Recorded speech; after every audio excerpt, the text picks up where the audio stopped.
Welcome to Sardis.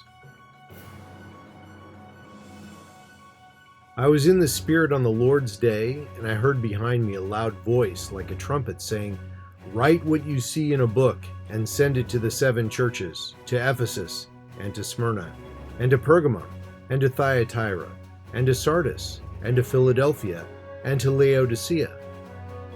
The focus of this video is on Sardis. Sardis is in a unique geographical location. Sardis is located 30 miles south of Thyatira and on a junction of 5 different roads. It was also 60 miles east of Smyrna's port city. From here, it was part of the key trade route in the middle of the Hermus River Valley, built at the foot of Mount Tumulus, 800 feet above the Hermus Valley, with an acropolis that's an additional 1,500 feet above this. Sardis had a commanding view of the landscape and also was considered unconquerable. Legendary for its wealth flowed to the city.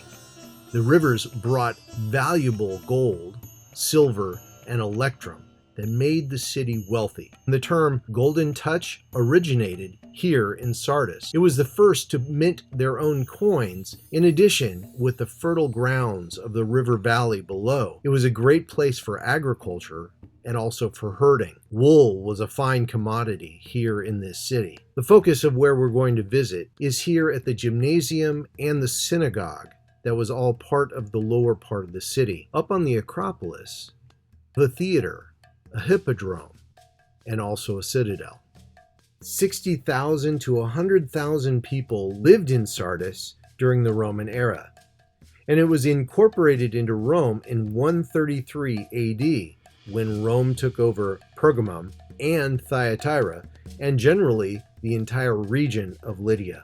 There was also a temple to Artemis that was built, one of the tallest Ionic temples. However, it was never finished. Here's the view of the Acropolis from below. From below, you can see how this would stand 1,500 feet above and seem impossible to climb and get to those heights if you were a charging army. Here's another view. Look at the high precipice and look at the sheer cliffs.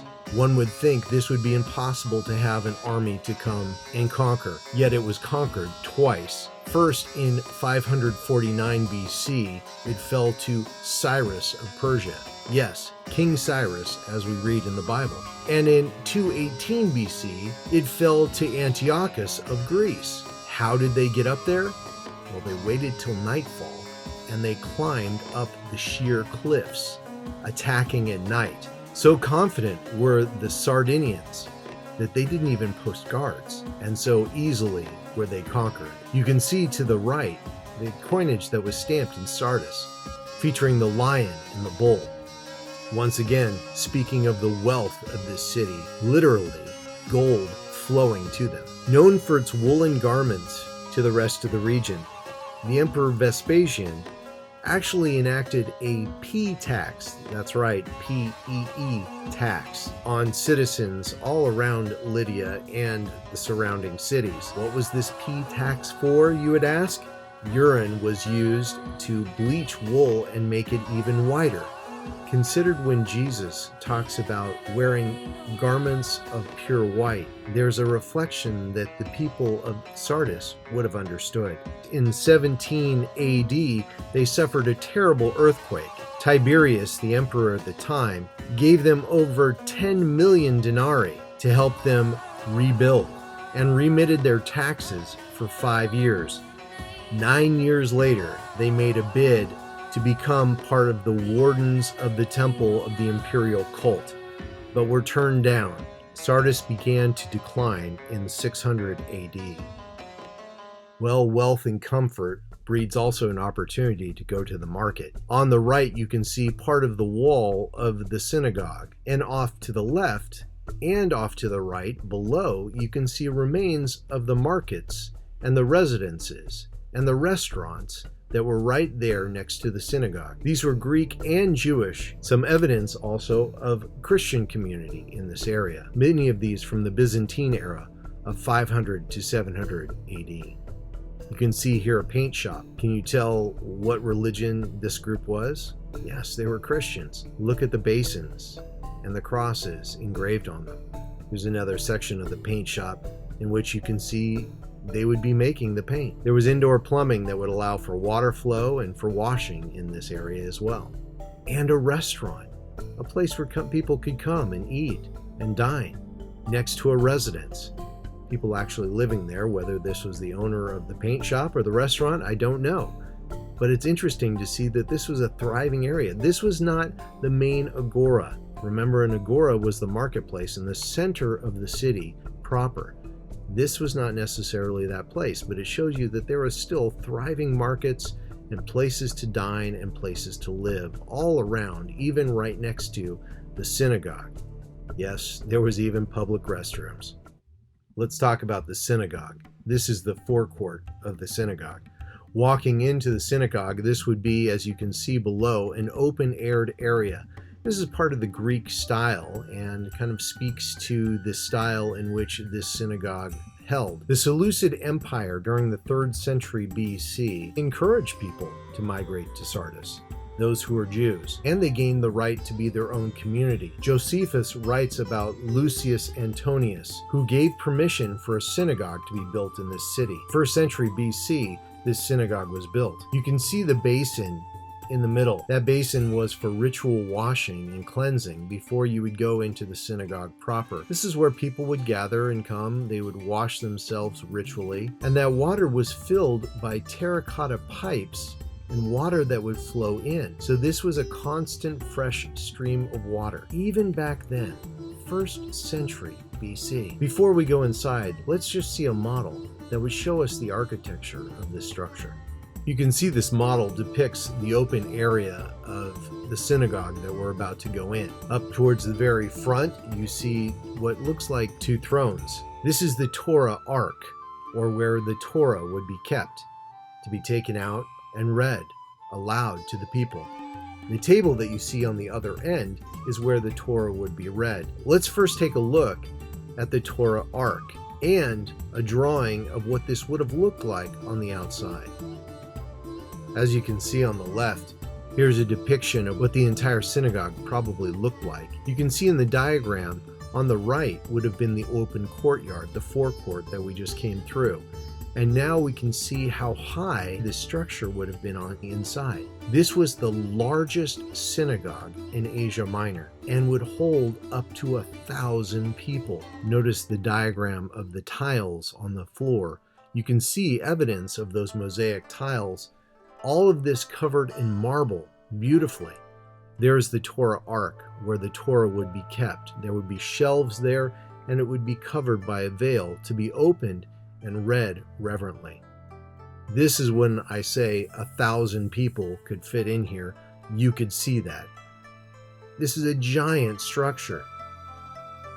Looking back, you can see where the columns would have been to hold up those large and high ceilings and walls, all the way facing out into the courtyard with the Torah arcs right and left.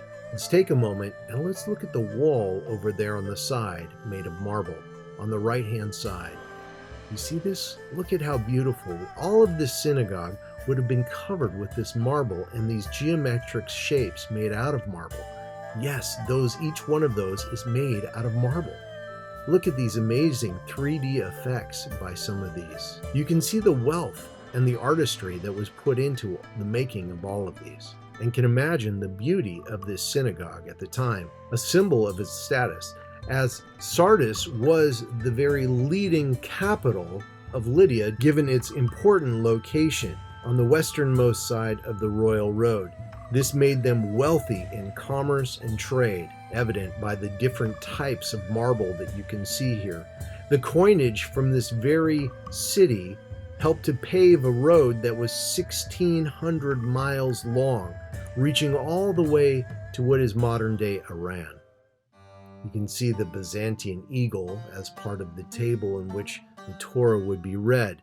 You can see in the middle the Lion of Judah. a symbol of King David and his rule and the waiting of Messiah by the Jews. Remember, this is far after the time of Jesus Christ. Many Jews did not recognize Jesus as Messiah.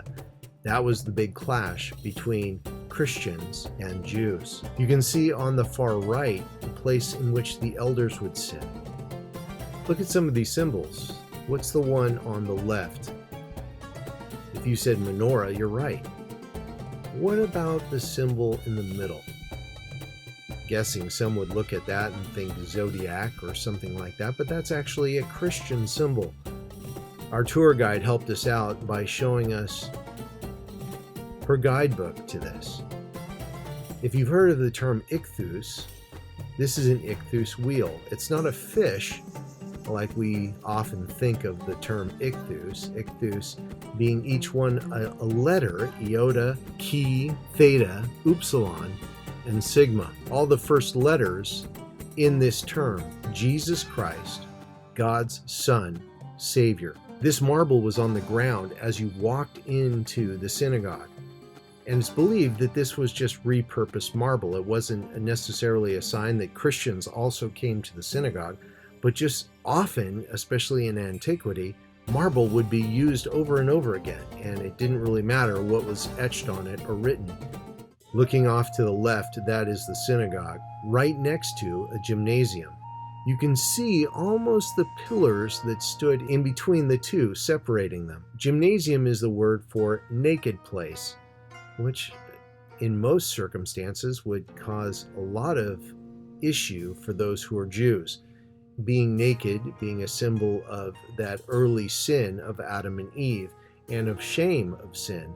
So to see a gymnasium next to a synagogue, this is quite a unique sight, but also speaks to the Hellenizing of the Jews in that area, which means that they interacted with Gentiles and possibly even participated in going to this gymnasium and bath. It was a gift of Caesar in the 2nd century. Look at the heights of this and the beautiful columns. You can imagine this in its heyday, covered with white marble and with beautiful colors painted on each one of the pillars. Towering in height. You can't believe how tall this is, at least 2 or 3 stories high. You can see it in comparison to us as we stand there just trying to get in the peak in our picture. Well, going inside the gymnasium, it's what you would expect, especially for a bath. This would be the frigarium, or the cold pool. Look on the right, you can see the terracotta pipes that brought in water to this pool. And if you look on the left, you can see a hole in which it would pour into this very basin. They had drainage as well, so they could easily drain and fill this pool as needed. It doesn't look very deep, but remember, this was for just general bathing.